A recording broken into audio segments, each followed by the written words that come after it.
नमस्कार, इस खास बुलेटिन में आपका स्वागत है। मैं हूं रुचि शर्मा। इस हफ्ते के अंत में इंटरेस्ट रेट्स पर फेडरल ओपन मार्केट कमेटी के फैसले से पहले ही बुल्स ने क्रिप्टो करेंसी पर कंट्रोल कर लिया है। रेट हाइक्स की गति में मंदी के आसपास आशावाद ने ट्रेडर सेंटिमेंट्स को बढ़ावा दिया है, जो कि प्रमुख क्रिप्टो करेंसी के स्ट्रॉन्ग गेन्स पोस्टिंग में रिफ्लेक्ट करता है। बिटकॉइन $24,000 की ओर बढ़ रहा है। मार्केट कैपिटलाइजेशन द्वारा सबसे बड़ी क्रिप्टो करेंसी ने हाल ही में $23,700 पर ट्रेड किया था। दूसरी ओर इथीरियम $1,700 के टॉप पर है। ये बिटकॉइन के लिए 2023 की एक अच्छी शुरुआत है, जिसकी कीमत न्यू ईयर के ईव के बाद से 40% से अधिक बढ़ गई है।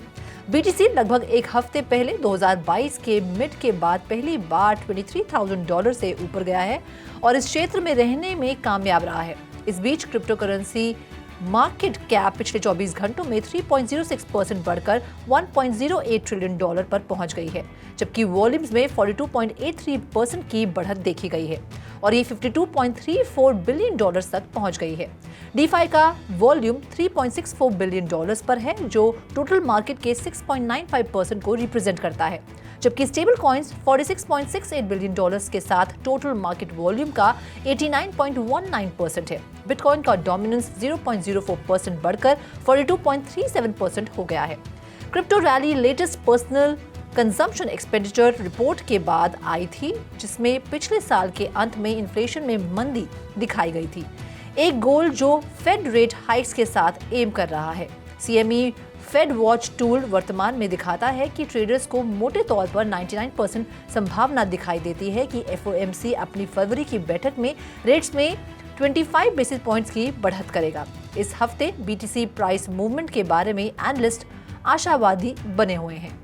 27 जनवरी को फेडरल प्रोसिक्यूटर्स ने अनुरोध किया कि यूएस डिस्ट्रिक्ट कोर्ट के जज लुइस कैप्लन करंट और फॉर्मर एफटीएक्स और अल्मीडा रिसर्च एम्प्लॉयज के साथ प्राइवेट कम्युनिकेशंस पर प्रतिबंध शामिल करने के लिए सैम बैंकमैन-फ्राइड की शर्तों को संशोधित किया है। डीओजे रिक्वेस्ट बैंकमैन-फ्रीड द्वारा कथित रूप से कम एक एफटीएक्स एम्प्लॉय की फ्यूचर विटनेस टेस्टिमनी को प्रभावित करने का प्रयास करने के बाद आया है, जिसे एफटीएक्स यूएस के current general council Ryan Miller के रूप में पहचाना जाता है। प्रोसिक्यूटर्स ने जज कैप्लन से बैंकमैन-फ्रीड को सिग्नल, किसी भी इनक्रिप्टेड या एफीमेरल कॉल या मैसेजिंग एप्लीकेशन का इस्तेमाल करने की अनुमति नहीं देने के लिए कहा है। प्रोसिक्यूटर्स ने अदालत को लिखे अपने लेटर में कहा कि बैंकमैन-फ्रीड ने मिलर साथ ही अन्य करंट और फॉर्मर एफटीएक्स एम्प्लॉयज से संपर्क करने के लिए सिग्नल ऐप का इस्तेमाल किया था। सैम बैंकमैन-फ्रीड के वकीलों ने तर्क दिया है कि उन्हें अपनी पूर्व कंपनी एफटीएक्स द्वारा हेल्ड एसेट्स और क्रिप्टो करेंसी तक पहुंच प्रदान की जानी चाहिए। उनका दावा है कि उन्हें पहले कथित अनऑथराइज्ड ट्रांजैक्शन से जोड़ने का कोई सबूत नहीं है। सरकार द्वारा अल्मीडा वॉलेट से किए गए इलीगल ट्रांसफर्स की ओर इशारा करने के बाद बैंकमैन-फ्रीड को एफटीएक्स और इसकी ट्रेडिंग आर्म अल्मीडा रिसर्च द्वारा हेल्ड क्रिप्टो करेंसी तक पहुंचने से रोक दिया गया था। एफटीएक्स या अल्मीडा फंड से खरीदा गया क्रिप्टो बार में शामिल है। 27 जनवरी की फाइलिंग में यूएस डिपार्टमेंट ऑफ जस्टिस ने एक एडिशनल बेल कंडीशन के रूप में कम्युनिकेशंस बैन का अनुरोध किया, जिसमें कहा गया था कि बैंकमैन-फ्रीड ने एफटीएक्स के जनरल काउंसलर रायन मिलर और मामले में एक संभावित गवाह से संपर्क करने का प्रयास किया था। बाइडेन एडमिनिस्ट्रेशन ने 27 जनवरी को घोषणा की कि वह आने वाले महीनों में क्रिप्टो करेंसी के लिए एक नया कानून ढांचा लॉन्च करेगा, जो कि पिछले साल क्रिप्टो बाजार को प्रभावित करने वाले कई क्रिप्टो करेंसी घोटाले से निपटने के लिए होगा, जिससे कई $मिलियन का नुकसान हो सकता है। नए रेगुलेटरी फ्रेमवर्क का एम ये सुनिश्चित करना है कि क्रिप्टो करेंसी यूनाइटेड स्टेट्स की फाइनेंशियल स्टेबिलिटी को खतरे में न डाले। अपने सुरक्षा प्रयासों को दुगना करने के लिए अमेरिकी कांग्रेस नए क्रिप्टो करेंसी रेगुलेटरी फ्रेमवर्क के माध्यम से जो उपाय कर सकती है, वह है एसेट के दुरुपयोग को रोकने के लिए रेगुलेटर्स की शक्तियों का विस्तार करना, क्रिप्टो कंपनियों के लिए ट्रांसपेरेंसी और डिस्क्लोजर रिक्वायरमेंट्स को मजबूत करना और दूसरों के बीच इलिसिट फाइनेंसिंग पर रूल्स का उल्लंघन करने के लिए कठोर दंड देना शामिल है। ये क्रिमिनल एक्ट्स करने वालों के लिए नई लायबिलिटी रिक्वायरमेंट्स की स्थापना करके इन्वेस्टर्स को प्रोटेक्ट करना चाहता है। बिटकॉइन हैशटेड ब्लॉकचेन माइनिंग पावर के बहुमत को कंट्रोल करने वाले माइनिंग पूल की एक छोटी संख्या के साथ तेजी से सेंट्रलाइज होता जा रहा है। सबसे हालिया मेमपूल डेटा के अनुसार फाउंड्री यूएसए और एंटपूल टोटल हैश रेट का 50% कंट्रोल करते हैं। कई हफ्तों के लिए फाउंड्री यूएसए ने टोटल बिटकॉइन नेटवर्क का 30% से ज्यादा का हैश रेट बनाए रखा है, जिसके लिए फाउंड्री यूएसए ने उस समय टोटल बिटकॉइन हैश रेट का 17% योगदान दिया है। आज US based pool mining power का 34.1% है, जो लगभग 104 एक्सा हैश रेट पर सेकंड के बराबर है। जब बिटकॉइन हैश रेट लगभग 300 एक्सा हैश रेट पर सेकंड होता है, एंटपूल दूसरे स्थान पर आता है, जो टोटल हैश रेट का लगभग 18.0% या लगभग 58 एक्सा हैश रेट पर सेकंड है।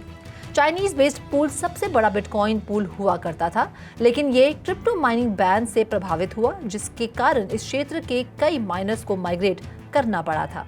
घानियन और नाइजीरियन सेंट्रल बैंक्स ने फाइनेंशियल इनोवेटर्स को अपने रिस्पेक्टिव रेगुलेटरी सैंडबॉक्सेस में शामिल करने के लिए इनवाइट किया है। बैंक ऑफ घाना ने कहा कि उसका सैंडबॉक्स फाइनेंशियल एक्सक्लूजन के इशू को हल करने के उद्देश्य से इनोवेशंस को भी सपोर्ट करेगा। 26 जनवरी को जारी एक प्रेस रिलीज में घाना के सेंट्रल बैंक ने कहा कि पार्टिसिपेंट्स के फर्स्ट कोहोर्ट को स्वीकार करने की प्रोसेस 13 फरवरी को शुरू होगी और 14 मार्च तक खत्म होगी। बैंक ऑफ घाना के मुताबिक सैंडबॉक्स नए डिजिटल बिजनेस मॉडल्स जो वर्तमान में किसी भी रेगुलेशन के तहत स्पष्ट रूप से या निहित रूप से शामिल नहीं है।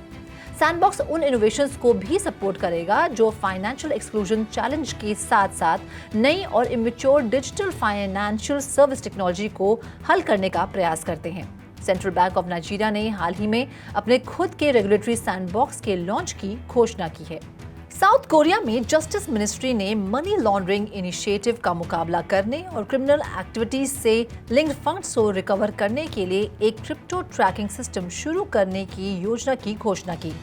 वर्चुअल करेंसी ट्रैकिंग सिस्टम का इस्तेमाल ट्रांजैक्शन हिस्ट्री की निगरानी करने, ट्रांजैक्शन से संबंधित जानकारी निकालने और रेमिटेंस से पहले और बाद में फंड्स के सोर्स की जांच करने के लिए किया जाएगा, जबकि सिस्टम को 2023 की फर्स्ट हाफ में डिप्लॉय किया जाना है। साउथ कोरियन मिनिस्ट्री ने साल के सेकेंड हाफ में एक इंडिपेंडेंट ट्रैकिंग और एनालिसिस सिस्टम डेवलप करने की योजना साझा की है। साउथ कोरियन पुलिस ने पहले क्रिमिनल इन्वेस्टिगेशंस में सहयोग करने और क्रिप्टो इन्वेस्टर्स के लिए एक सेफ ट्रेडिंग एनवायरनमेंट बनाने के लिए 5 लोकल क्रिप्टो एक्सचेंजेस के साथ एक एग्रीमेंट किया था।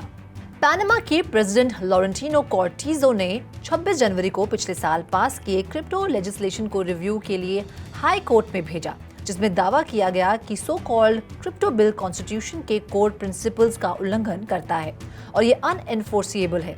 सुप्रीम कोर्ट को अब ये तय करना होगा कि डिक्लेयर बिल नंबर 697 को अनएनफोर्सिएबल घोषित किया जाए या इसे मॉडिफिकेशंस के साथ अप्रूव किया जाए। एक ऑफिशियल स्टेटमेंट के मुताबिक प्रेसिडेंट का ऑफिस कंसिडर आर्टिकल्स 34 और 36 को अनएनफोर्सिएबल मानता है, क्योंकि वे स्टेट की सेपरेशन के पावर्स का उल्लंघन करते हैं और गवर्नमेंट के भीतर एडमिनिस्ट्रेटिव स्ट्रक्चर्स की स्थापना करते हैं।